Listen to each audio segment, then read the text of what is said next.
이 시간 우리 함께 하나님의 말씀 이사야 53장 말씀 함께 보겠습니다. 이사야 53장 말씀.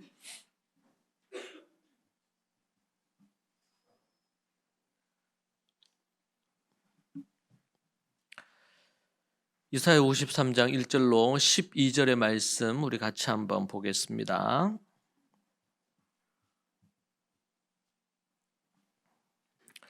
우리가 전한 것을 누가 믿었느냐? 여호와의 팔이 누구에게 나타났느냐? 읽으실까요? 2절.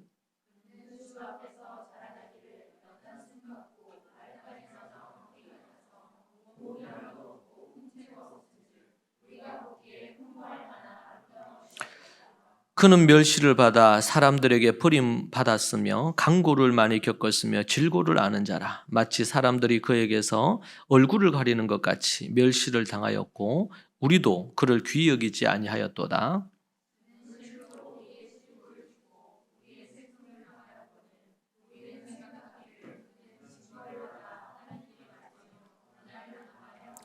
그가 찔림은 우리의 허물 때문이요 그가 상함은 우리의 죄악 때문이라. 그가 징계를 받음으로 우리는 평화를 누리고 그가 채찍에 맞음으로 우리는 나음을 받았도다.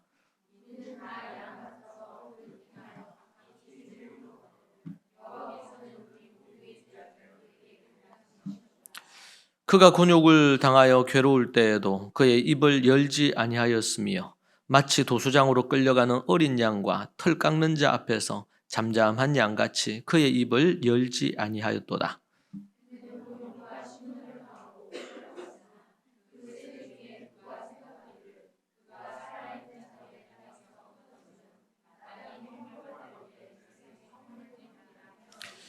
그는 강포를 행하지 아니하였고 그의 입에 거짓이 없었으나 그의 무덤이 악인들과 함께 있었으며 그가 죽은 후에 부자와 함께 있었도다.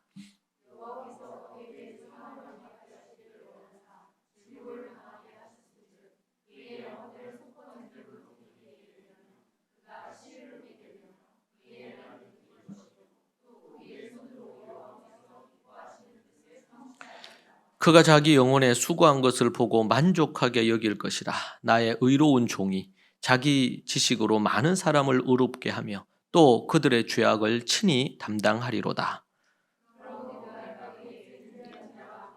몫을 받게 하며 강한 자와 함께 탈취한 것을 나누게 하리니 이는 그가 자기 영혼을 버려 사망에 이르게 하며 범죄자 중 하나로 헤아림을 받았음이니라. 그러나 그가 많은 사람의 죄를 담당하며 범죄자를 위하여 기도하였느니라. 아멘. 네, 고난받는 우리 구세주, 우리 주님. 오늘 특별히 우리 주님이 십자가에 달리신 날입니다. 2000년 전 예수님께서 골고다 십자가에 달리셔서 우리의 모든 죄를 담당하시고 죽으셨습니다. 어느 한 신학자는 이렇게 이 사건을 표현했습니다. 십자가에 달린 하나님. 십자가에 달린 하나님이시다. 그렇게 표현을 했습니다. 우리가 주일에 이사야서 53장을 전체적으로 우리가 살폈습니다. 오늘은 우리 주님의 고난을 중심으로 우리가 또 보기를 원합니다. 베드로전서 3장 14절에 이런 말씀이 있습니다. 그러나 의를 위하여 고난을 받으면 복 있는 자니. 의를 위하여 고난을 받으면 복 있는 자니. 그들이 두려워하는 것을 두려워하지 말며 근심하지 말고 이렇게 나옵니다. 의를 위하여 고난을 받으면 복 있는 자다. 그렇게 얘기합니다. 의를 위하여. 우리 예수님, 우리를 구원하시기 위한 인류를 구원하실 그 의로운 일을 위해 고난을 받으셨죠. 그 고난은 복 있는 자다. 우리가 지금 제가 이제 이스라엘에서 며칠 전에도 소식을 들었는데 전 세계에 있는 유대인들이 이 유월절을 맞아서 예루살렘으로 다 집결한 거예요. 물론 이제 본인이 있는 그 나라 그곳에서 또 하는 경우가 있지만 그들의 가장 큰 소망은 유월절 때 그리고 또 오순절에. 그래서 우리가 성경 사도행전에 보면 오순절에 전 세계에 흩어져 있던 유대인들이 예루살렘에 다 모이잖아요. 예루살렘으로 다 모여. 오순절에. 그럼 마지막으로 초막절에. 제가 그때 이스라엘 방문했을 때가 초막절이었는데 상점이고 뭐고 간에 다 문 닫았어요. 전 세계에 있는 유대인들이 이 초막절을 지키러 오는 거예요. 그래서 최근 요번 주에 이제 유대인들이 유대 절기 지키려고 그렇게 오고 지금 이제 그 6월절 기간이잖아요. 지금 기간 자체가. 그래서 지금 이제 마무리되는 단계에 있는데 지금 전 세계에서 다 이스라엘에 모여가지고 그렇게 하고 또 우리 구약에 보면은 너희들은 반드시 이 3대 절기 때, 그죠? 3대 절기 때 반드시 내게로 나아오라. 그것은 예루살렘으로 오라는 부분의 메시지죠. 그렇게 이야기하는 것을 봅니다. 저들을 어떻게 보면은 이끌어주는 너무나 중요한 시점이 어디냐 그러면 그들의 하비투스일 수 있죠. 그게 뭐냐면 바로 절기입니다. 절기. 예. 그래서 이 사도 바울도 선교 여행을 이렇게 하다가 스케줄을 짤 거 아니에요. 어디를 거쳐서 어떻게 하고 나름의 계획을 세울 거 아닙니까? 그 계획을 세우고 가는데 하나님의 어떤 특별한 어떤 그런 계시가 있으면 그런 게 있을 때는 이제 또 스케줄을 조정하지만 그 스케줄을 따라서 어떻게 해요? 선교 여행을 떠났다가 언제 예루살렘으로 다시 돌아오냐면 오순절 때. 이 절기에 맞춰서 다시 돌아오는 거예요. 왜냐면 그 절기가 꽤 긴 시간이니까 오순절 이후부터 해서 또 언제입니까? 초막절까지는 또 긴 시간이고 그래서 절기에 맞추어서 스케줄을 잡는 거예요. 그래서 주일을 기점으로 또 이 절기를 기점으로 스케줄을 잡아요. 내 스케줄에 이런 일정들을 맞추는 게 아니라 이 절기와 이 또 주일에 맞추어서 내 스케줄을 거기에 맞추는 거죠. 여러분 우리가 하나님 중심 신앙이 있고 교회를 다니는 사람들에게 두 가지 모습이 보일 수 있어요. 하나는 하나님 중심 신앙이 있고 하나님 중심 신앙, 또 하나는 인간 중심 신앙이 있어요. 인간 중심 신앙. 하나님 중심 신앙, 인간 중심 신앙 이렇게 나눠. 그러니까 교회를 다녀도 일부분에서 나누어져. 하나님 중심 신앙은 뭡니까? 그러니까 먼저 사람 중심 신앙을 보면 어떤 상황이 벌어졌다. 그러면은 사람의 생각이나 감정이나 의지에 맞추어 가지고 거기에 맞추어서 어떤 것들을 판단하고 결정하는 거예요. 판단하고 결정을 해. 그래서 사람의 어떤 그런 감성적인 거, 정서적인 거, 이런 등등의 부분으로 어떤 것들을 판단하고 한단 말이에요. 여러분 우리가 잠언에 보면 이런 게 있죠. 판사가 법을 집행하는 데 있어서 법을 집행할 때 부자라고 해서 뇌물을 받아서 잘못되게 재판해서도 안 되고 또 어떤 게 나와요? 가난한 자를 대할 때 가난하다고 그들의 편을 들면 안 된다는 거예요. 공정하게 재판을 해야 된다. 부자라고 해서 그들이 뇌물을 줄 수도 있고 압력을 줄 수도 있겠지. 그렇게 재판해서도 안 되고 가난하다고 해서 가난하고 힘든 사람 이렇게 해서 감상적으로 그렇게 해서 이렇게 해서도 안 된다는 거예요. 그걸 너무나 명확하게 얘기해 주고 있어 잠언 말씀에. 그게 뭡니까? 가난하고 힘들고 어렵고 그러니까 또 이렇게 좀 봐주고 저렇게 봐주고 이렇게 한단 말이에요. 이제 법도 사람이 만드는 거니까 법이 이런 형태로 이제 가다 보면 여러 가지 문제가 이제 발생을 하게 되죠. 그런데 성경은 그 부분에 있어서 아주 명확하게 뇌물을 받아서 가진 자들의 편에 판사가 법을 집행하면 안 되고 그렇다고 해서 가난하고 어렵고 힘들다고 해서 그들의 편에 서서도 안 된다. 죄를 다룸에 있어서 공정하고 정의롭게 하나님의 그 법대로 다루어야 된다. 그렇게 얘기하는 겁니다. 이게 뭐예요? 이게 하나님 중심 신앙의 모습이에요. 인간의 신앙은 뭐예요? 누가 돈을 줘. 당신 이 재판 이렇게 해주고 그럼 권력자예요. 재판 이렇게 나한테 유리하게 해주면 당신 앞으로 법무부 장관도 하게 해주고 검찰청장 하게 해주겠다. 그런 유혹할 수 있잖아요. 그럴 때 그런 유혹에 빠져서 안 돼요. 뇌물을 받고 그런 청탁 받아서 하면 안 됩니다. 하나님의 심판이 있어요. 그러한 판결에 대해서는. 우리는 이런 부분에 있어서 정의, 여기에는 우리가 좀 그래도 많이 이해하고 있잖아요. 알고 있고. 그런데 정말 가난하고 소외되고 어려운 사람이에요. 그 사람이 어떤 죄를 범했어. 그럴 때 뭔가 측은히 여기고 안타깝게 여겨서 처벌을 좀 똑같은 벌이라도 벌을 좀 약하게 해야 되지 않느냐. 이런 심정적인 부분들이 생기거든요.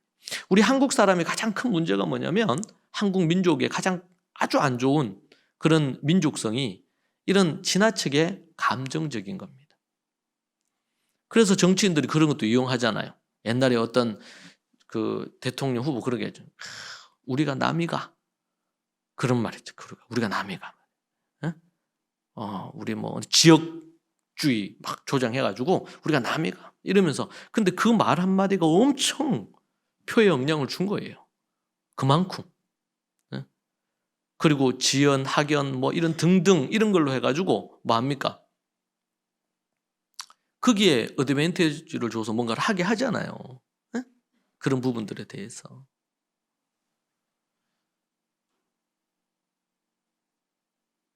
그런 부분들이 하나님이 보시기에 선하지 않거든요.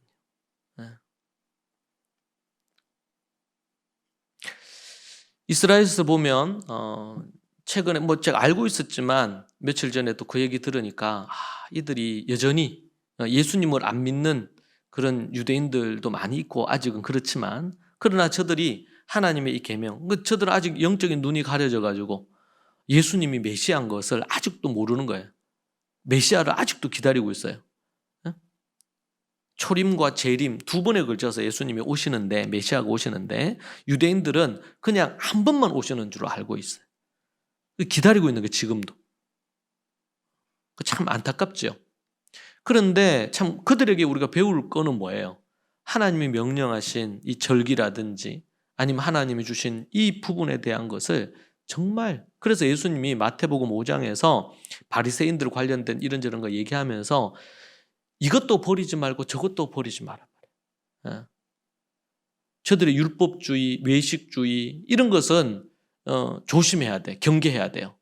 그러나 그렇다고 해서 그들이 이 바리새인들이 하나님의 율법을 철저히 지키려고 하고 애를 쓰고 노력하고 하나님의 말씀을 부지런히 연구하고 그 말씀을 지키기 위해서 613가지 그 이상으로 잘게 지침들을 만들어서 그걸 어떻게든 지키려 하는 그러한 마음과 그런 열정과 그래서 너희들의 의가 누구보다 나아야 된다.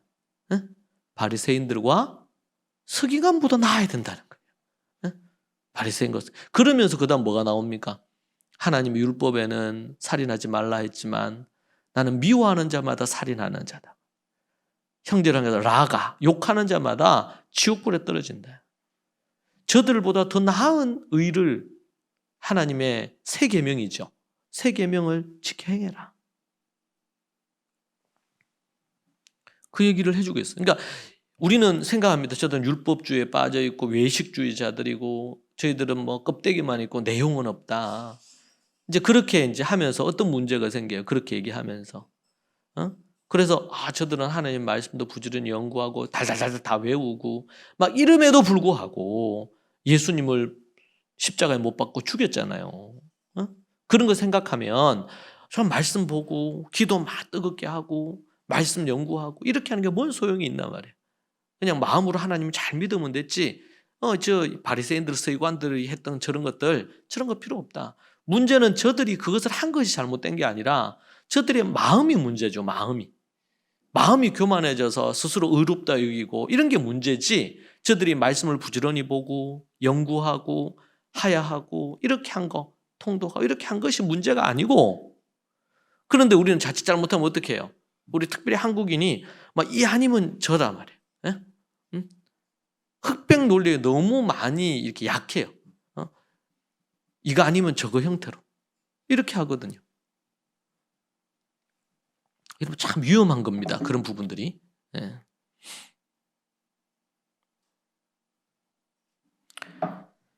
자, 그래서 우리가 정말 하나님 앞에 그런 믿음의 뼈대들, 형식과 그리고 내용을 이 둘 다를 버리면 안 돼요.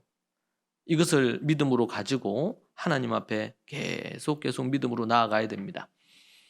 네. 그런 부분에서 우리가 이제 우리 교회에서는 부활절이 되면 부활 수양회 하고, 성령 강림절이 되면 성령 강림. 원래 이스라엘에서는 이제 이 6월절을 8일 동안 지키거든요. 8일 동안 지키는데 우리가 이제 수양회로 온종일 하나님 앞에 지내고, 또 오순절 때는 이게 성령 강림절이죠. 성령 강림절로 해서 또 하루 하나님 앞에 온전히 지키고, 할 수만 있으면 날수를 더 늘려서 이 의미를 더 깊이 그렇게 하면 좋겠다. 수양회처럼 하는 거거든요. 이스라엘에서도. 그래서 저들이 되면은 이 6월절이 되면은, 아니면은 또 나중에 초막절이 되거나 이래 되고 그러면, 또 원래는 오순절은 이틀이에요. 원래 이틀. 그런데 이제 해가 지면서부터 시작되니까 날수로는 3일이 돼요. 여러분 그 3일을 위해서 전 세계에서 예루살렘으로 오는 거예요. 요 3일 절기를. 그러니까 6월절 절기는 8일이고 저 초막절 절기는 2주거든요. 2주 동안 진행이 되는데, 이제 그걸 위해서, 그래서 저들은 공휴일이, 이게 다 공휴일이란 말이에요. 유대인. 그러니까 미국에 살아도 저들은 미국의 공휴일들이 있지만 자신들의 유대 절기의 공휴일을 지키잖아요. 그러니까 그때는 일을 안 하거든요. 오늘 우리 여기 레위기 23장의 말씀에서도 일을 못 하도록 돼 있었잖아요. 일을 멈춘단 말이에요. 그러니까 이제 미국에 살아도, 아니면 러시아에 살아도, 중국에 살아도, 아니면 뭐 한국에 살아도, 어디에 살더라도, 근데 이스라엘에 살면 더 쉽겠죠. 왜냐면 아예 모든 관공서가 문을 닫으니까. 여러분 이거 3대 절기 외에도 절기가 더 많죠. 매달마다 절기가 2, 3일씩 있거든요. 우리가 정해진 이 주일 빼고 더 있어요. 그러니까 전 세계에서 유대인만큼 이 절기, 공휴일이 많은 나라가 없어요. 그러니까 저들이 일을 할 때 지독스럽게 해야 돼요. 왜냐하면은 소위 말해서 노는 날이 너무 많으니까 일을 공식적으로 할 수 없는 날이에요. 그날은. 그러니까 저들이 정말 악착같이 일을 해요. 저들이, 유대인들이 악착같이 일을 하는 거는, 또 돈을 버는 거는 구두쇠여서 뭐 돈을 많이 벌려고 그런 게 아니고, 절기를 지키는데 그 절기 동안은 일을 못해. 일을 못한다는 건 수입이 없잖아요. 그러니까 일할 수 있는 날 열심히 일을 해서 돈을 벌고, 그리고 그 돈을 왜 벌어? 절기를 잘 지키려고. 8일씩, 그리고 초막절에는 2주씩. 그날 절기니까, 잔치니까 음식도 준비하죠. 저들이 그렇게 한단 말이에요. 여러분 요 3대 절기만 하더라도 이게 뭐예요? 따지면 그전 한 달 가까이 되거든요. 이게 요것만 해도 한 달이에요. 그리고 1년 52주 53주 안식일을 또 지키죠. 그렇죠? 그러면 그거는 또 한 달이 훨 넘잖아요. 2달 가까이 될 거 아니에요. 그리고 그 외에도 우리가 아는 우리 에스더서의 불임절, 이때도 한 이틀 보낸단 말이지. 매달마다 또 뭐 그들이 독립일일 수 있죠. 성전 회복일 뭐 이런 거, 이것도 또 있어요. 그래서 어떨 때 보면은 최소 한 달에 이틀, 앞에서 얘기한 절기나 안식일 빼고 이틀, 길게는 어떨 때는 4일, 이런 식으로도 있는 거예요. 그렇게 다 합치면은 휴일이 너무 많어. 그죠? 근데 그 휴일이 하나님하고 다 관련이 돼 있어요. 그래서 예배 드리고, 가족끼리 가정 예배 드리고, 또 회당에서 같이 또 예배 드리고, 물론 낮에나 이럴 때는 휴식도 가집니다. 가족들끼리. 그런데 아침 저녁으로, 그리고 마지막 날에는 성회로 모여가지고 집회를 하는 거예요. 그러니까 우리가 이제 고난주간 보내고, 우리는 따라 사순절을 안 합니다. 교단마다 좀 차이가 있는데 침례교 안에서도 하는 데가 있고 안 하는 데가 있고 해서 저는 안 해요. 안 하기로 했어요. 왜냐하면 그 사순절이라는 것 자체가 좀 뿌리가 캐톨릭 종교 이전부터도 좀 있었고 또 이런 부분들이 있어서 그것보다는 우리 고난주간을 한 주간을 잘 보내고 우리 1세기 초대교회에서는 사순절 이런 개념이 없었거든요. 그냥 물론 사순절로 그 의미를 지키고 한다는 것 자체가 제가 나쁘다고 얘기하는 건 아니에요. 그런데 우리 1세기 초대교회는 이 유월절을 보냈단 말이에요. 유월절. 유월절. 이게 이제 지금의 우리 고난주간이에요. 고난주간. 그리고 이제 부활절을 보냈죠. 그래서 저는 그런 부분을 좀 더 선호하는 편이에요.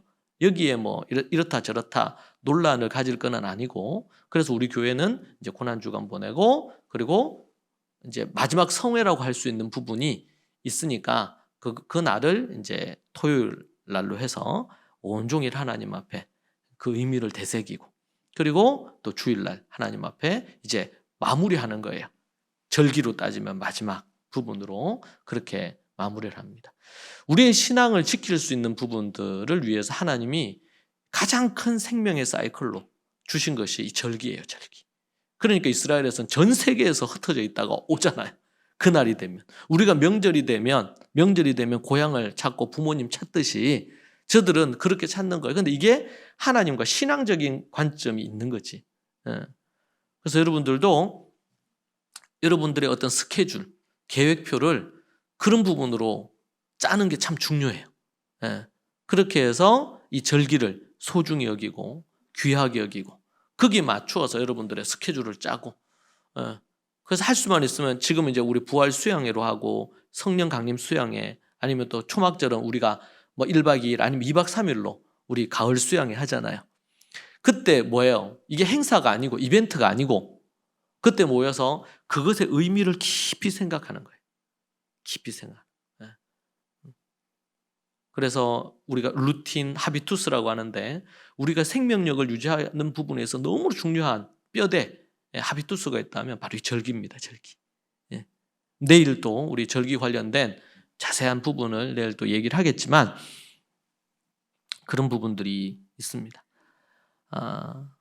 오늘 우리가 읽은 말씀 앞에서 본 것처럼 베드로전서 3장 14절에 의를 위하여 고난을 받으면 복 있는 자니 너희들에게 환난이 있느냐 고난이 있느냐 어떻게 하라 그래요? 기뻐하고 즐거워하라. 주를 위해서 고난받고 주님의 고난, 남은 고난이라 그랬죠. 사도 바울은 내가 죽을 고비도 많이 넘기고 고난을 받아. 이 고난은 사서로이 내가 죄를 지어서 고난받아. 내가 죄를 지어서 감옥에 갇히거나 내가 죄를 지어서 벌을 받거나 매를 맞거나 이러면은 문제죠 이게. 그런데 그게 아니고 바울은 주님 때문에 고난받았잖아요. 주님 때문에. 그리고 또 예수님도 하나님의 뜻을 이루기 위해서 오늘 10절에 보면 예수님의 그 고난은 하나님의 계획이었다고 나와 있어요. 하나님의 계획을 성취하기 위해서 예수님이 고난받으시고 십자가에 달려 죽으시고 양손 양발에 못이 박히시고 그렇게 해서 죽음을 맞았단 말이에요. 죄 때문에 받은 고난이 아니에요. 십자가가 세 개 서 있는데 양옆에 서 있는 이 십자가는 강도들의 십자가예요. 살인하고 도둑질하고 나쁜 짓 해가지고 지금 십자가 달렸어요. 그 죄수들과 예수님은 차원이 다른 거죠. 그 예수님은 죄 없으신데 인류의 죄를 다 뒤집어 쓰시고 고난 받으셨어요. 자, 그래서 의를 위하여 고난 받으면 이게 뭐라는 거예요? 복이란 말이에요. 아멘입니까? 네, 의를 위해서 고난을 받는 거 이게 복이에요. 복. 다른 게 복이 아니고 베드로전서 2장 21절에서도 이를 위하여 너희가 부르심을 받았으니 그리스도도 너희를 위하여 고난을 받으사 너희에게 본을 끼쳐 그 자취를 따라오게 하려 하셨느니라. 예수님이 너희를 위해서 고난을 받으셨어요. 너희를 위하여 고난을 받으셨어. 왜? 너희에게 본을 끼쳐서 그 자취를 따라오게 하려고. 예수님이 고난 받으시고 그렇게 하신 것처럼 그 고난을 따라오게 하려고. 따라오게 하려고. 그래서 예수님을 따르던 사도들도 우리 사도 요한 빼고는 모두 다 고난 가운데, 베드로는 거꾸로 십자가 달려 죽고 모두 다 순교하셨죠. 사도 바울은 밤모섬에 있다가 거기에서 고난을 당하고, 그리고는 잠시 풀려나서 그렇게 또 복음 전하시다가, 그리고는 마지막에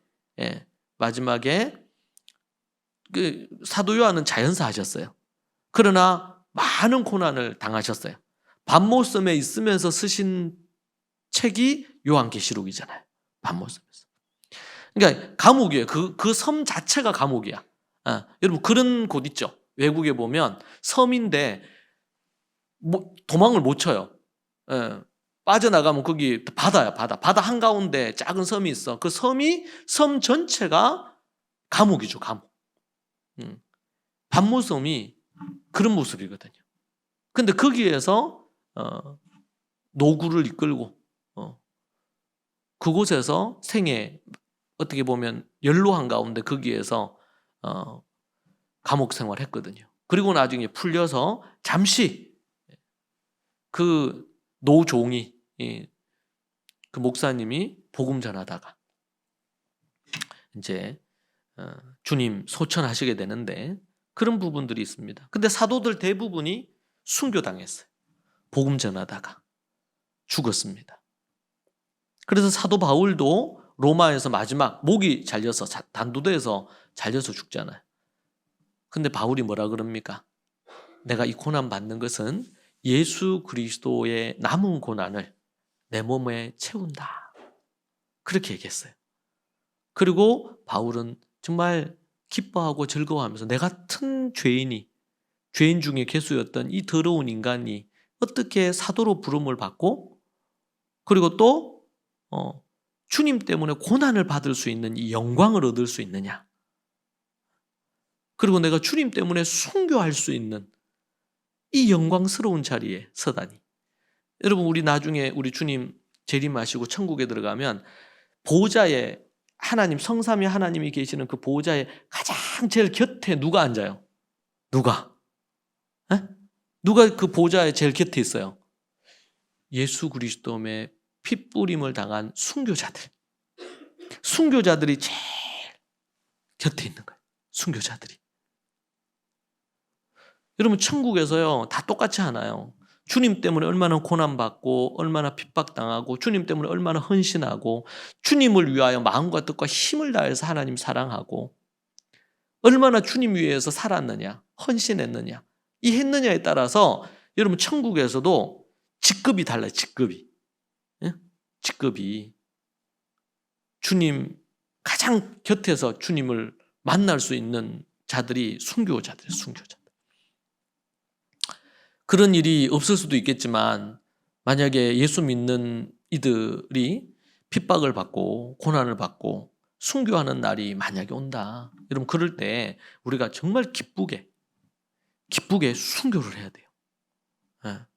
우리 목숨을 구걸하면 안 돼. 그렇지 않들은요. 왜? 우리는 죽으면 낙원에 거하다가 천국에 들어가는 존재들이란 말이지. 우리는 죽는 것이 두렵지 않는 자들이에요. 그래서 사도들이 성령 부활 체험하고 성령 체험하고 나서 뭐합니까? 사도 바울하고 불러가지고 막 매질하고 막 이렇게 해가지고 협박하고, 얘기하지 마라. 그러니까 사내들인 공회에서 뭐라 그래 베드로가? 내가 하나님의 말씀을 듣는 게 좋겠냐, 너희들 말을 듣는 게 좋겠냐. 목숨을 내놓고, 그전까지만 해도 예수님 매 맞고 재판할 때 숨어가지고 나는 예수님하고 상관이 없다. 그게 말이 됩니까? 예수님 곁에 있는 것을 수만 명이 봤는데 얼굴 다 팔렸잖아요. 베드로 다 안단 말이에요. 그런데 모른다는 거예요. 왜냐하면 자기 목숨 때문에, 자기 살려고 그랬잖아요.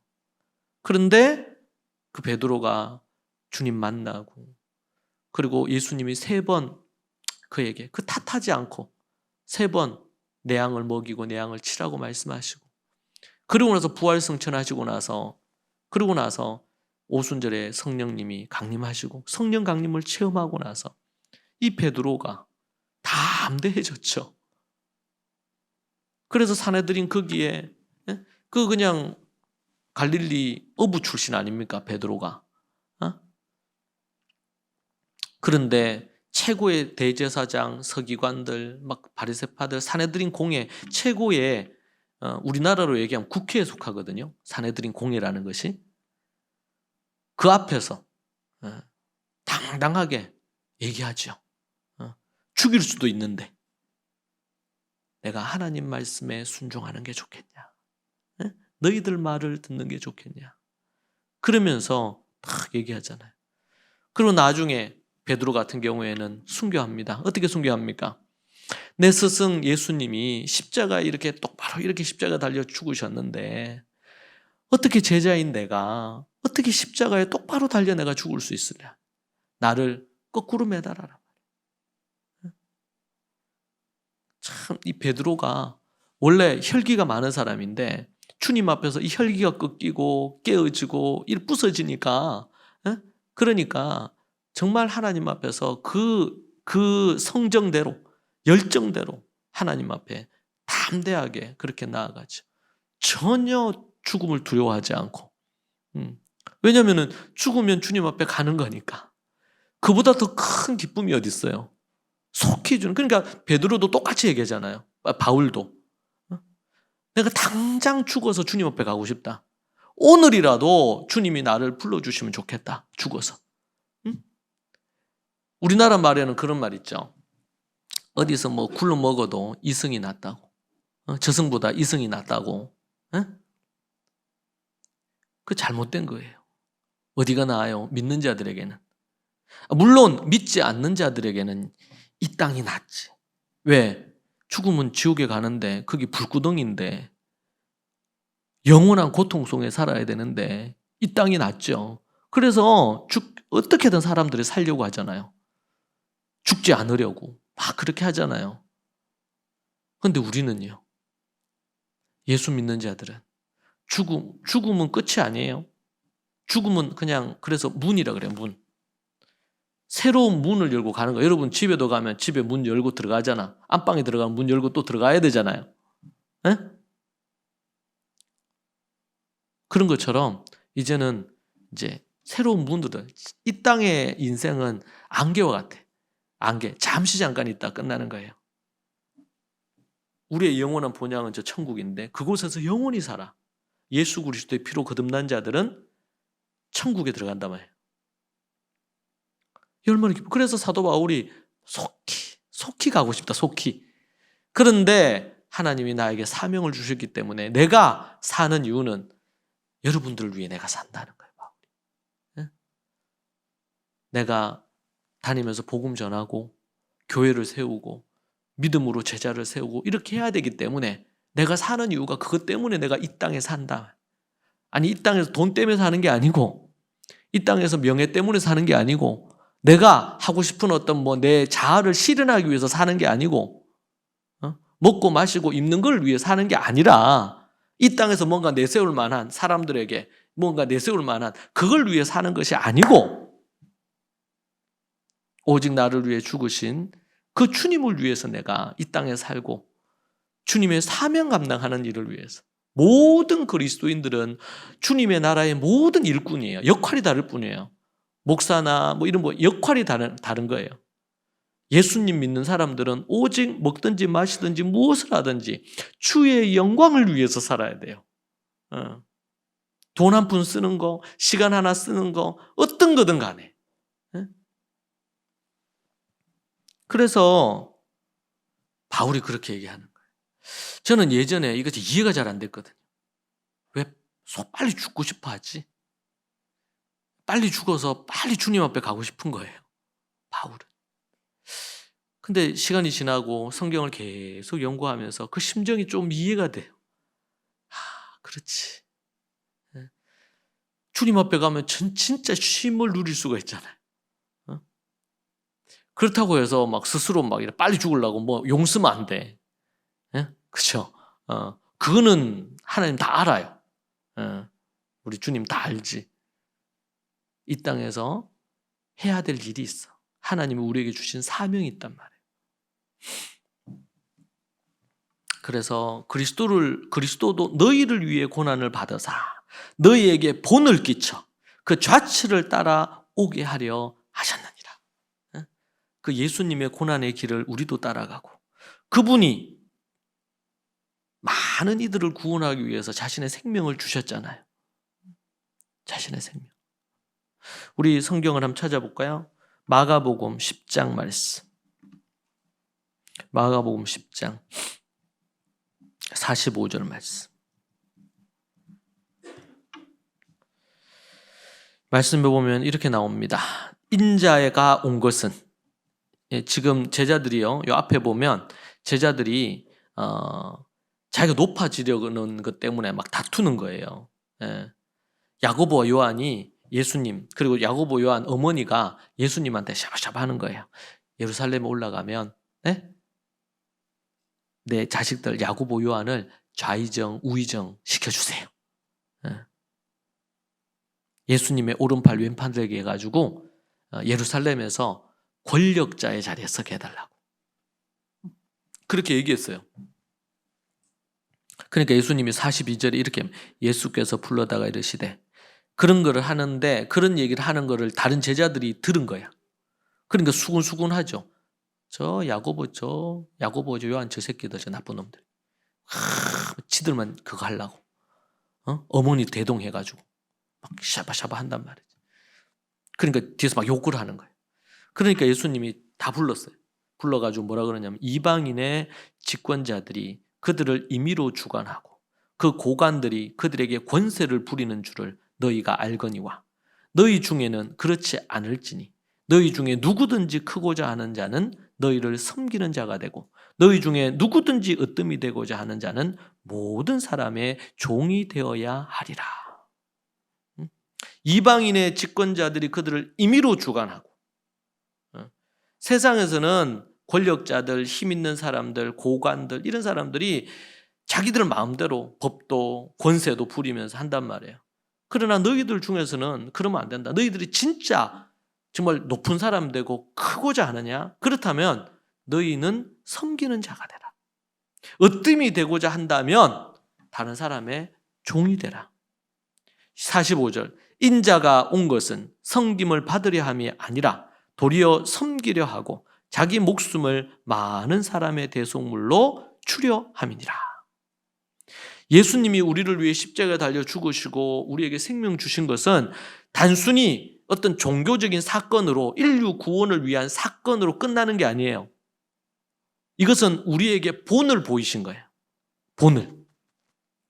그래서 제자들이, 우리들이 예수 그리스도의 그 고난의 길로 가게 하시려고, 고난의 길로 가게 하시려고.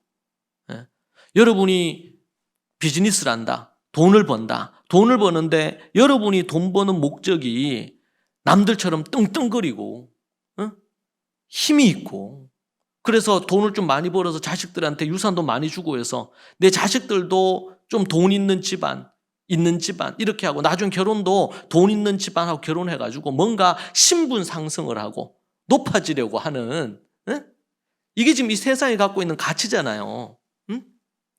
만약 그렇다면 그 비즈니스는 사단의 비즈니스예요. 그 목적이 그렇게 되면 안 돼요. 뭘 먹을지 뭘 입을지 염려하고 걱정하지 마라 그랬잖아요. 먼저 그의 나라와 그의 의를 구하라 그랬잖아요. 내가 땀 흘려 수고하고 일해서 일한 것으로 뭐 하는 거예요? 일한 것으로, 그것으로 몸된 교회를 섬기고 이웃을 섬기고 하나님의 나라를 위하여. 물론 기본적으로 먹고 생활해야 되겠지. 그런데 수입이 늘면 늘수록 내 생활이 더 사치스러워지고 근금절약하는 생활이 아니라 계속 더 사치스러운 게 더, 뭐 집을 더 넓히고 더 좋은 차를 타고 더 좋은 어떤 옷을 입고 명품을 사들이고 막 이렇게 하는 걸로. 그게 아니고 우리가 거듭난 우리 하나님의 자녀들은 하나님의 나라를 위하여 우리가 비즈니스하고 돈을 벌어요. 그럼 이 비즈니스를 통해서 복음 전하는 도구로 쓰고, 이 비즈니스를 통해서 이 세상을 좀 더 정직하고 올바르게 해서 그렇게 여러분 비즈니스 관련된 책을 여러분 쭉 보시면요. 진짜 성공한 비즈니스는 거짓말하고 사기치고 이렇게 하는 것으로는 안 된다는 거예요. 정직하고 그리고 바르게 그렇게 하는. 거짓되게 해서 부자가 될 수도 있겠죠. 하나님이 정말 싫어하는 자들이거든요. 그런 부분들은. 하나님이 그 싫어해요. 결코 그들이 행복할 수 없어요. 직장생활 합니까? 직장생활 하는데 내가 어떻게 하든 뭐 이렇게 승진해서 어떻게든 해서 내가 이 세상에서 잘 나가는 사람이 된다. 이것은 이방인들이 불신자들이 하는 직장생활이죠. 직장생활의 목적이 뭐냔 말이에요. 목적이. 이걸 예수님에게 인자가 온 것을 섬김을 받으려 함이 아니요 도리어 섬기려 하고 자기 목숨을 많은 사람의 대속물로 주기 위함입니다. 자기를 주는 거, 자기가 누군가를 섬기기 위해서. 그래서 servant leadership이라고 그러죠. 섬기려 하고 많은 사람의 대속물로 자기를 주는 거예요. 그걸 위해서 예수님이 오셨어요.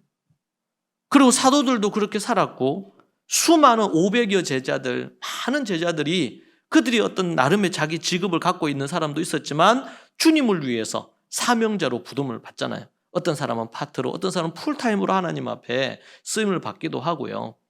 그러나 어떤 형태로 되었든지 간에 주님을 위해서 주님이 가신 그 길을 제자로서 가는 거예요.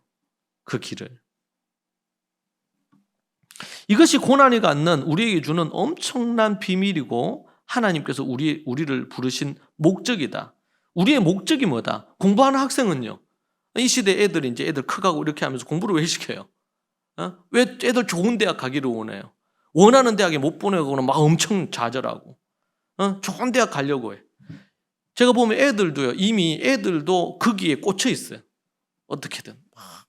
그래서 조금 자기가 좀 잘하면 뭐 못하는 애들 좀 무시하고 못하는 애들은 되게 열등감 갖고 이렇게 평가하거든요. 성적으로 쫙 줄 세워.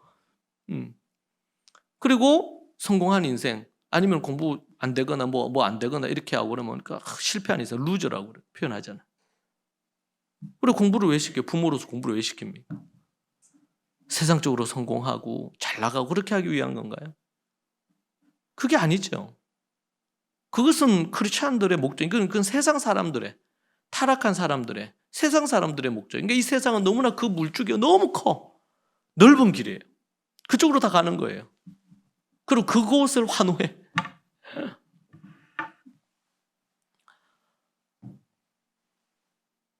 여러분 우리가 그런 거 하지 않으려고 우리가 제가 개인적으로 홈스쿨하고 우리 또 학교도 세우고 그렇게 했거든요. 근데 사람들이 거기에 관심들이 많단 말이에요. 세상 사람들이 갖듯이. 하나님을 정말 사랑하고 주님을 위해서 내가 갖고 하나님 주신 달란트를 갖고 그 부분으로 내가 개발을 해서 복음 전하는 일과 이 세상을 좀 더 아름답게 만드는 그게 어떤 영역일지 모르지만 정치, 경제, 사회, 문화, 뭐 교육 모든 영역에서 어떤 형태로든 간에 어느 영역에서 일하지 않겠어요? 그런 부분에서 오직 관심이 거기 있어야 돼요. 그래서 여러분 공부할 때에 자녀들이 정말 하나님 앞에 붙들려서 공부를 하는지 그래서 어떤 상황이 있으면 하나님께 막 기도하고 주님을 의지해서 공부를 하는지 아닌지. 그러니까 대부분의 뭐 큰 교회든 작은 교회든 애들이 이제 뭐 고등학생 되고 제가 얘기 들으니까 그 고등학생들 같은 게 학원에 가장 중요한 이런 것들을 주일날 오전에 다 한다 하더라고요. 학원이 돌려 그때. 그러니까 애들이 안 나와. 교회를 안 나와. 예배를 안 드려요. 저주받을 짓이죠. 그것은. 애들이 공부를 해서 성적이 좋게 나오는 게 중요한가요? 하나님을 온전히 섬기는 게 중요한가요? 우리 정직하게 바로 서서 생각을 해야 되거든요. 근데 아이들이 하나님을 정말 사랑하고 겸손하지 않고 하나님을 사랑하지 않고 교만하고 또 거짓되고 이런 거에 대해서는 막 우리가 분노하지 않으면서 아이들 성적에는 막 분노한단 말이에요. 그러면 안 돼요. 그러면 뭐예요? 우리 아이들에게 그걸 심어주는 거예요. 그게 더 중요하다는 걸 심어주는 거예요. 아이들에게 얘기해야 돼요. 네가 공부를 못하고 좋은 데가 안 가도 괜찮다. 네가 정말 주님을 사랑하고 주님을 의지하고 주야로 하나님의 말씀을 소중하게 여기고 정말 하나님 앞에 기도하는 일에 힘쓰고. 제가 지난번에도 한번 그랬죠. 제가 정말 돌아보면 그래요. 은혜였어요. 중학교 때. 이렇게 가정이 어려웠으니까 신문 배달하다가 새벽 3시부터 돌리거든요. 새벽 3시 반부터.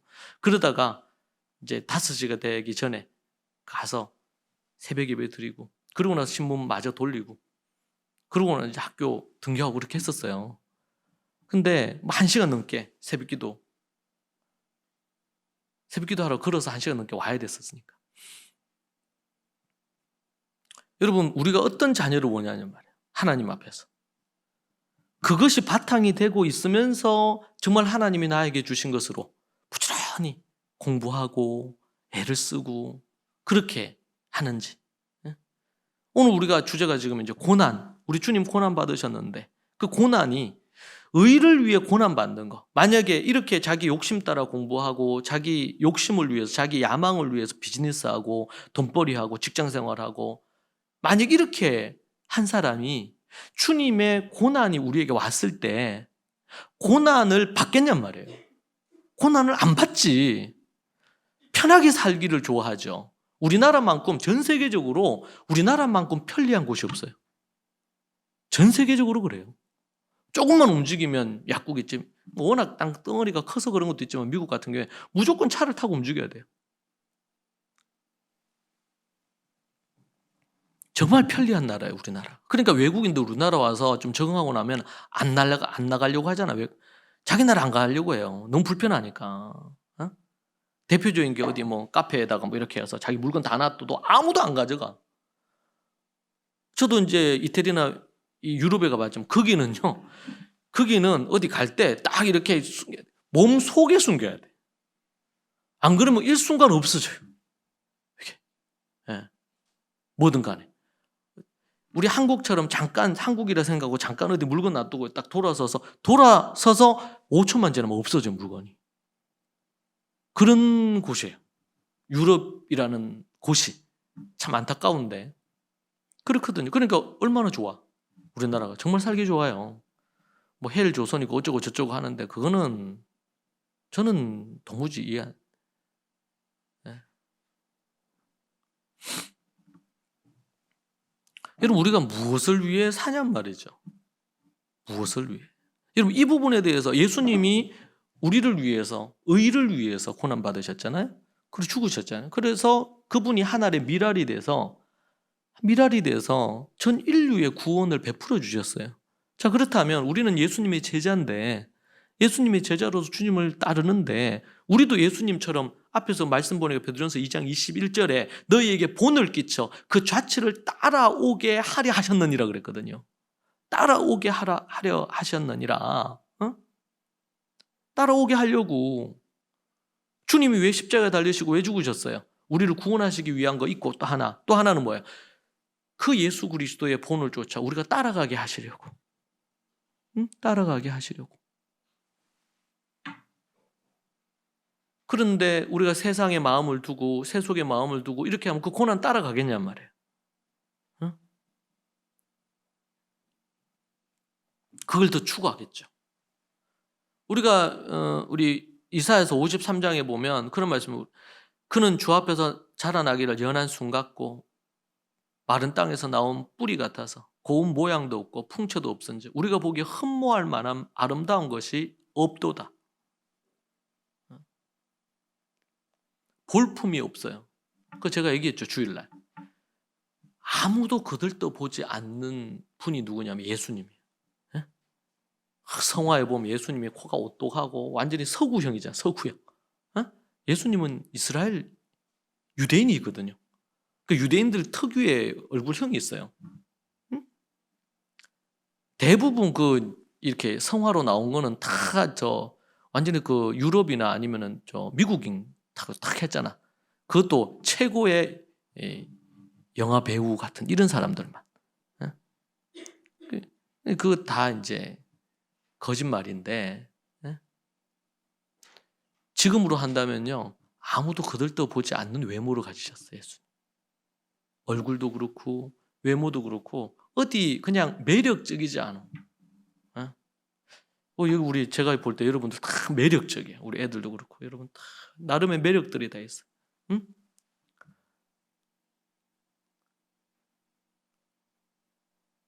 보잘것없는 거들떠보지도 않을 인물이었단 말이에요. 예수님의 얼굴 자체가, 외모 자체가. 근데 우리는 어떻게 합니까? 좀 더 예쁘고 더 잘나고, 응? 그러기를 원하잖아요.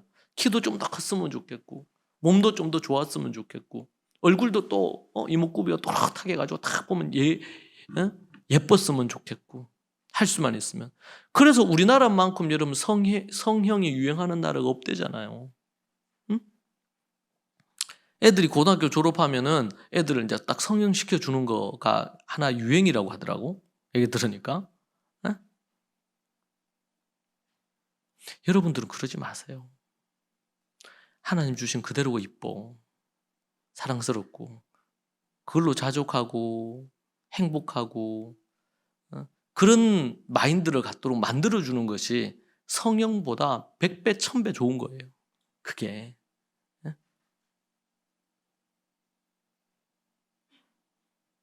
그래서 우리는 성형 미인을 추구하면 안 돼. 뭐 기능적으로 필요하거나 어떤 상황들 때문에 할 수 있겠죠. 그러나 우리는 그런 것들을 추구하면 안 돼. 예수님 보세요. 예수님 이 시대에 계셨으면 성형하셨을까? 내가 좀 꼴이 좀 그시기 한데 좀 해야 되겠다. 이렇게 예수님 하시겠어요? 볼품이 없고 흠모할 때라고는 없고 예수님 제자들 함께 가고 그러면 누가 지금 우리 그 영화나 이런 데 보고 그러면 베드로도 그렇고 뭐 요한도 그렇고 보고 그러면은 그 배우들이 별 볼품 없는 사람들이 배우예요. 예수님만 돋보여요. 키도 크고 뭐 얼굴도 뭐쫙 멋있게 생기고. 저는 만약 그런 영화를 만든다 그러면 제일 좀 볼품 없는 사람을 예수님 역으로 했어야 되는데 그게 맞지 않겠어요? 근데 여러분 이 시대는 어떻습니까? 정말 멋지고 예쁘고 막 좀 있어 보이기로 하죠. 그런 걸 또 추구하지 않습니까? 우리가. 뭐 그렇다고 해서 못생겼고 뭐 안 좋 이런 게 다 좋다 이 얘기가 아니고 예수님이 지금 그렇다는 거예요. 예수님.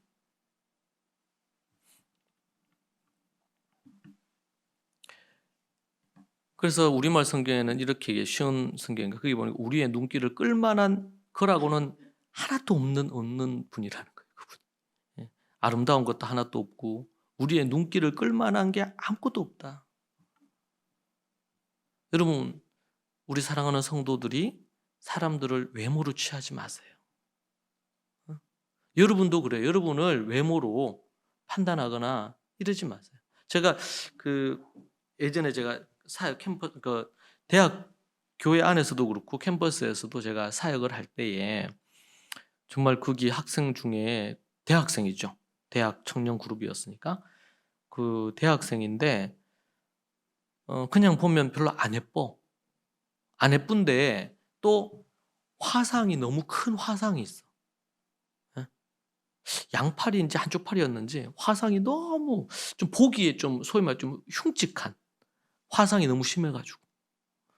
그래서 제가 이제 대학부 간사로 있는데 너무 놀란 게 뭐냐면 이제 자매지, 예?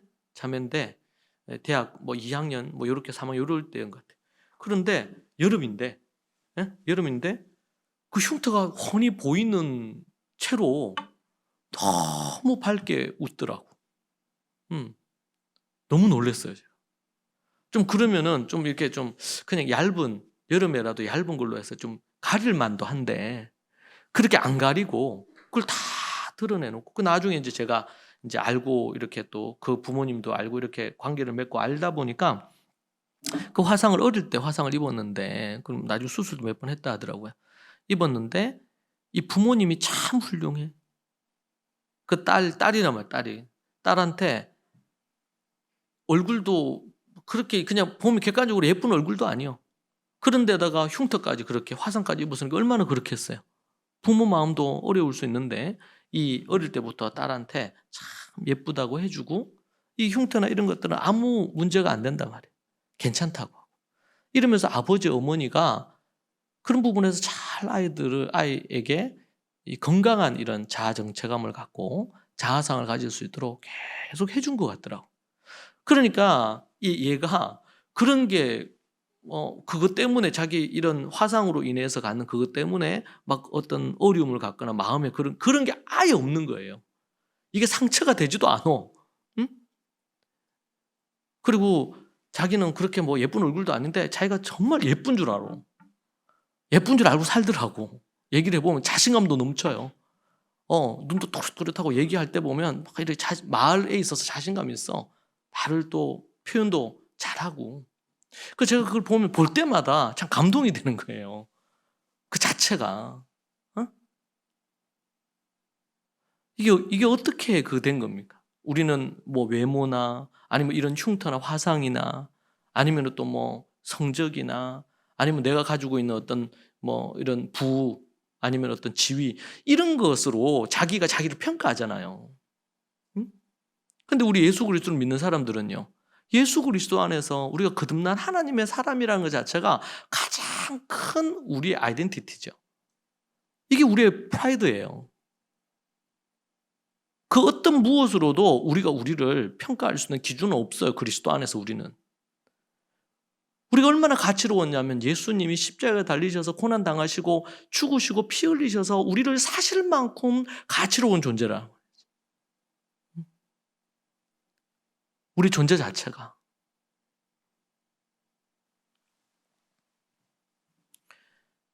그 예수님이 대표적으로 그렇잖아요. 볼품 없는 분. 소위 말해서 못생겼어요, 예수님. 볼 게 없어. 그렇잖아요. 저도 이제 애가 이제 크고 이렇게 하면서 이제 결혼도 시키고 해야 되는데, 그럴 때 우리가 사위를 보거나 며느리 볼 때 뭘 또 봐요? 외모를 또 안 볼 수 없죠? 그 다음 애를 생각하면 또 무시할 수는 없는 일이지. 그런데 이게 뭐가 중요하냔 말이에요.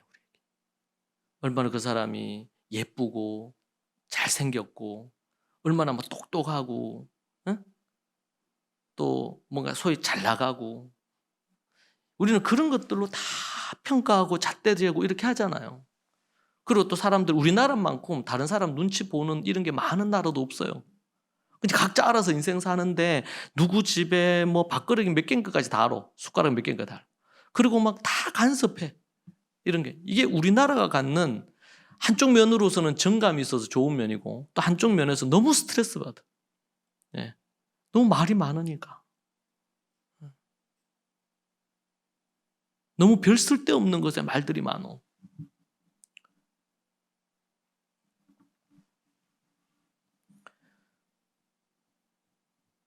우리는 하나님의 관점으로 생각할 필요가 있어요. 예수님이 십자가에 고난 받으시고 십자가에 달려 죽으시고 이렇게 하면서 어떤 일이 벌어졌습니까?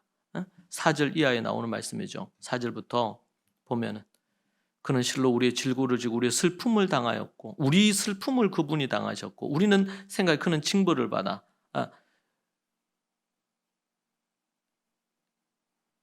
우리를 생각하기를 그는 징벌을 받아 하나님께 맞으며 고난을 당한다 했다. 그가 찔림은 우리의 허물 때문에 그가 상함은 우리의 죄악 때문에 그가 징계를 받으면 우리가 평화를 누리고 그가 채찍에 맞음으로 우리가 나음을 입었잖아요. 우리 예수님이 고난받음으로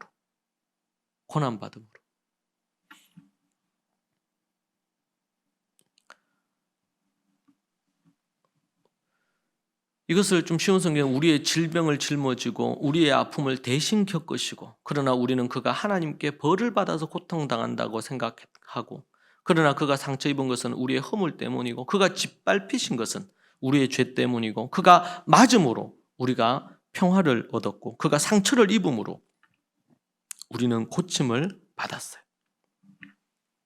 우리는 모두 양처럼 흩어져서 제 갈 길을 갔는데 우리의 모든 죄를 예수 그리스도에게 다 짊어지게 하셔가지고 우리의 죄를 그분이 지셨죠. 예수님이 십자가와 고난을 통해서 바로 우리가 그런 것들을 얻게 되었어요.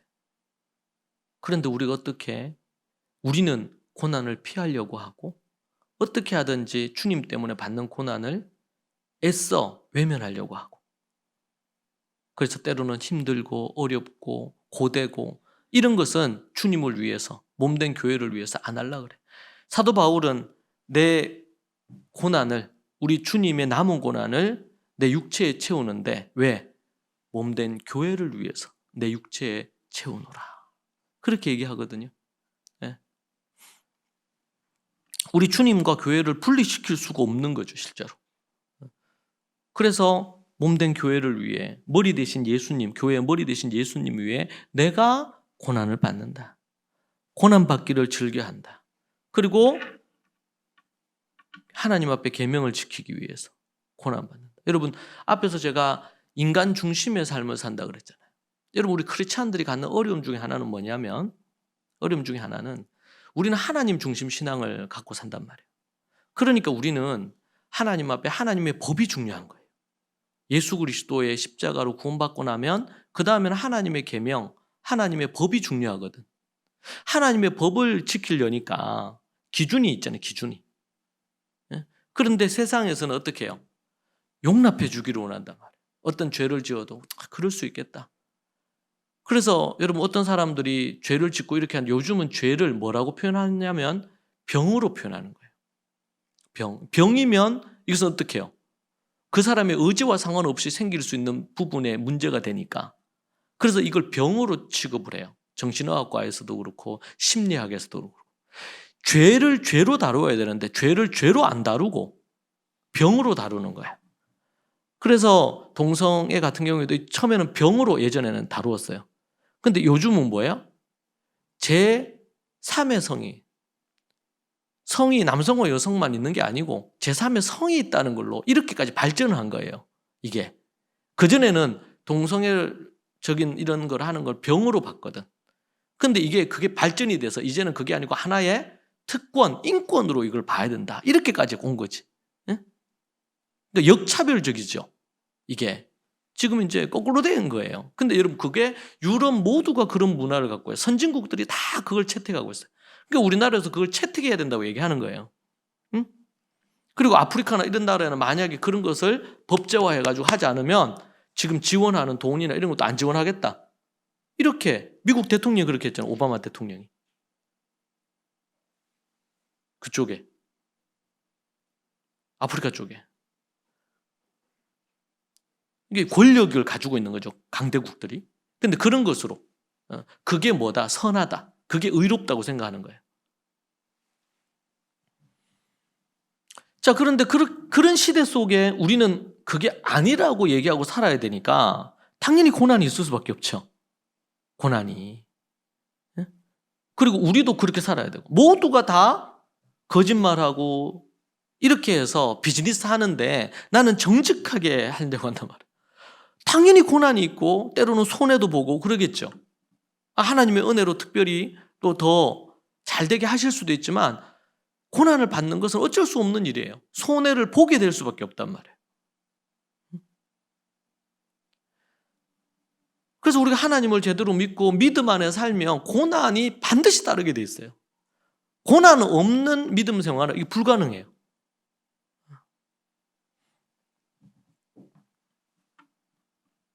우리 주님도 그러셨던 것처럼 우리도 의를 행하면서 고난 받는단 말이에요. 그것을 뭘로 여겨야 돼? 복으로 여겨야 되는 거예요. 그렇지 않으면 우리는 이 땅에 살면서 한쪽은 세상에 발디디고 한쪽은 하나님께 발디디고 너무 힘든 거야.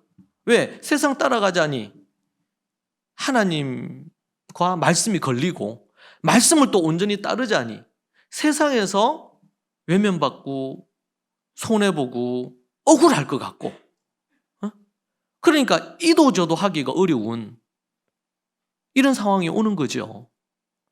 그때 어떻게 해야 돼요?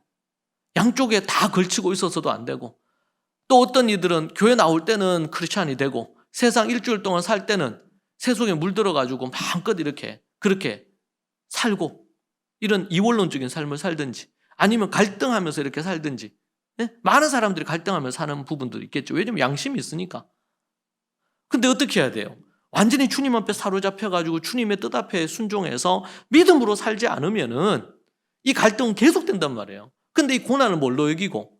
복으로 여기고 기뻐하고 즐거워하면서 고난을 당해야 된단 말이지. 그래야지 나중에 위기가 왔을 때, 순교할 상황이 왔을 때 순교를 기쁨으로 받아가지고 순교를 딱 해버려야 돼요. 그래서 요한계시록에서 얘기하잖아요. 주 안에서 죽는 자가 복이 있다고. 마지막 때에 심판이 있고 환란이 있고 믿는 자들에게 핍박이 있고 이런 것들, 지금도 제가 이제 세계 이런 핍박받는 곳의 기도 제목을 제가 매일 기도하거든요. 지금도 보면은 예수님 때문에 오늘도 수많은 사람이 죽었어요. 지금 어떻게 보면 우리 한국이나 이런 부분들은 정말 안전한 곳이에요. 근데 전 세계 곳곳이 예수 그리스도를 믿는 믿음 때문에 교회가 폭파당하고 예수 믿는 것 때문에 암살당하고 살해하고 이런 일들이 비일비재하게 일어나고 있거든요. 예수님 믿는 것 때문에 재산이 몰수가 당하고, 그럼에도 불구하고 내가 예수님을 믿을 거냐? 예수님을 믿는다고 고백하고 살 거냐? 응? 그래서 학자들이 얘기하잖아요. 한국에 만약 그런 핍박이 오면은 한 10%가 믿음을 유지하겠느냐? 주님 버리지 않겠느냐? 배교하지 않겠느냐 말이지.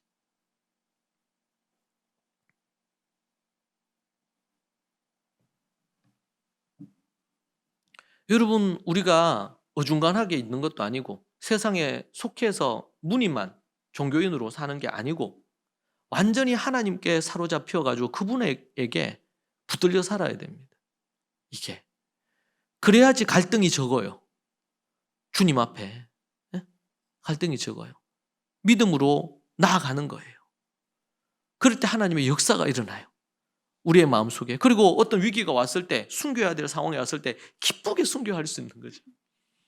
그래서 여러분, 로마에서 사자의 그 원형 경기장에서 죽음의 위기가, 예수 믿는 사람들을 집어넣어가지고 사자들을 풀어가지고 순교 당하고 그랬잖아요. 그때 로마에서. 그때 그런 일화가 있어요. 어떤 아버지가 있는데 두려운 거예요. 근데 어린 아들이 있어. 한 7살, 8살 된 아들이.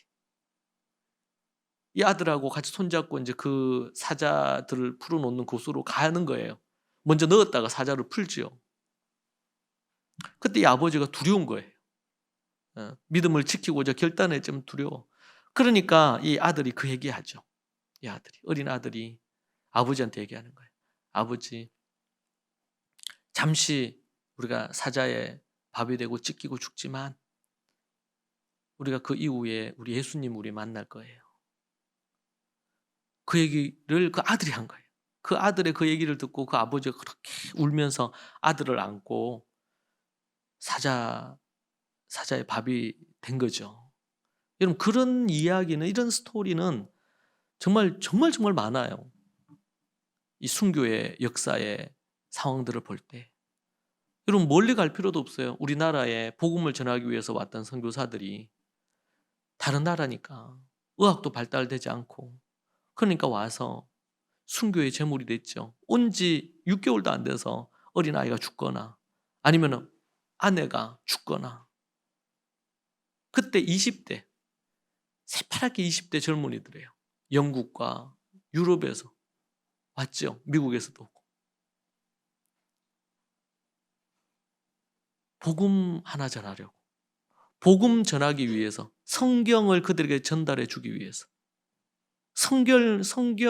성교도 못하고 배에서 내려서 성경 전달하고 그 자리에서 목이 베어서 죽은 선교사도 있죠. 여러분, 그런 핏부림의 역사 속에 한국의 교회가 세워진 거예요. 그런데 우리가 한국이 잘 먹고 잘 살고 막 이렇게 누리고 살 수 있다.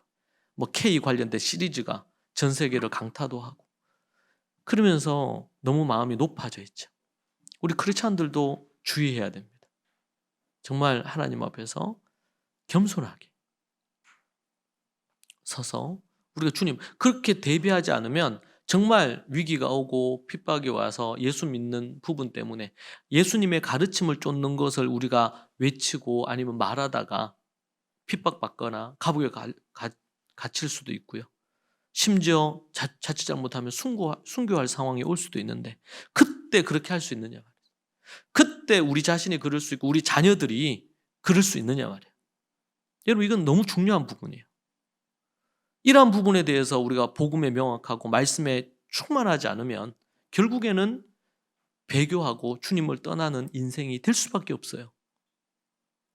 사랑하는 여러분, 우리 주님의 고난과 이 부활의 시즌에 정말 우리가 어떻게 서 있는지 생각해야 되고, 먼저 우리들이 성령으로 충만하고 말씀으로 충만해서 하나님 앞에 그렇게 온전히 쓰임을 받아야 될 줄로 믿습니다. 그렇지 않으면은 우리가 주님의 고난을 쫓아가는 게 아니에요.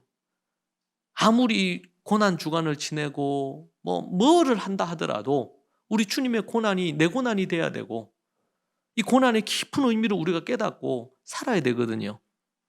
그렇지 않다면 그것은 의미가 없는 거예요. 고난과 이 부활의 시즌에 정말 우리 주님의 고난을 우리가 기뻐하고 우리가 그 고난의 한 줌을 담당하는 그런 우리들이 되고, 그리고 그 고난 가운데서도 부활의 소망을 갖고 부활할 것을 믿고 믿음으로 담대히 나아가는 그런 저와 여러분이 되시기를 축복합니다. 같이 기도하십시다. 이 시간 우리 함께 합심해서 기도하면 좋겠습니다. 이 말씀을 조차 고난 가운데 우리가 서서 우리 주님의 고난을 우리가 우리의 몸에 채우기를 기뻐하고, 주님 때문에 받는 그 고난을 의로 여기고 그리고 복으로 여기는 인생이 되게 해달라고, 예수 그리스도의 그 고난의 본을 쫓아 우리도 주님 안에서 고난받기를 즐겨하면서 살기로 다짐하고, 여러분이 주님 때문에 고난받고 있습니까? 여러분, 낙심하지 마시고 기뻐하고 즐거워하십시오. 믿음의 그 걸음을 계속 걸어가십시오. 함께 하나님 앞에 같이 우리 기도하도록 하겠습니다. 같이 우리 주님 크게 부르짖고 기도하십시다. 주여, 주여, 주여. 하나님 아버지, 고난의 때에, 고난이 우리 인생에 찾아올 때에 아버지 좌절하고 절망하지 않고 아버지 하나님 그 고난을 기쁨으로 맞이하며 나아가기를 주님 소망합니다. 우리 주님, 고난 가운데서 믿음으로 우리의 영혼을 구원하시기 위하여, 우리를 낫게 해주시기 위하여 주님이 고난받으심으로 우리가 나음을 입고 아버지 하나님 주님께서 채찍에 맞으시고 살이 찢기시고 밟히심으로 우리가 회복이 되고 우리가 구원을 얻고 우리가 치유가 일어난 것을 고백합니다. 주님, 주님의 그 고난을 우리가 찬양하고 주님의 그 고난을 기쁨으로 맞이하기를 소망하고, 우리 또한 그 고난의 길을 걷기를 소망합니다. 주님 때문에 고난받기를 즐겨하고 기뻐하는 인생 되게 주님 도와주시고 아버지 하나님 인도하여 주시옵소서. 주여, 아버지 하나님이여, 우리 믿음의 식구들 마음속에 하나님의 그 고난의 아버지 열정이 일어나게 하시고 성령으로 기름 부어주시고 인도해 주시기를 간절히 바라고 원합니다. 아버지 하나님, 아버지 하나님, 주여,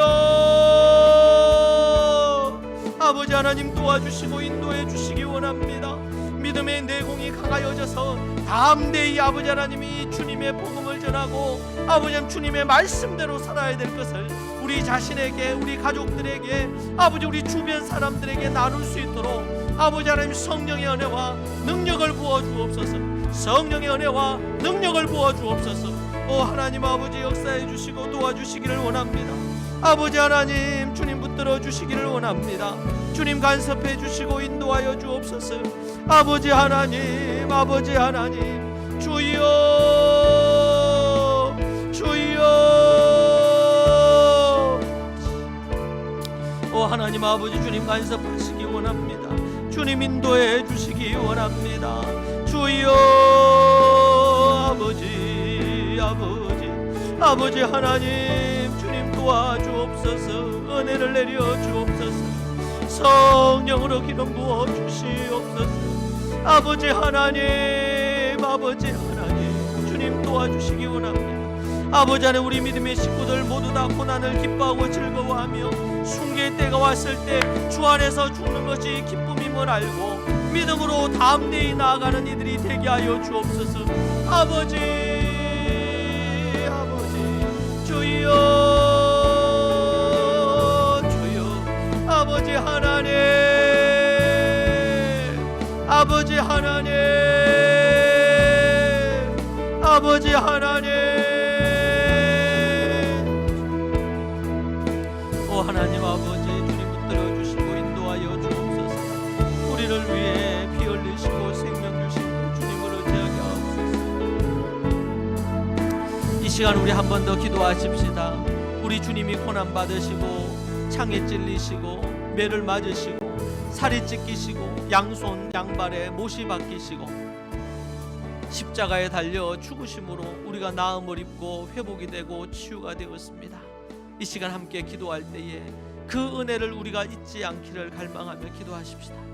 주님은 우리를 위해 모든 것들을 다 주시고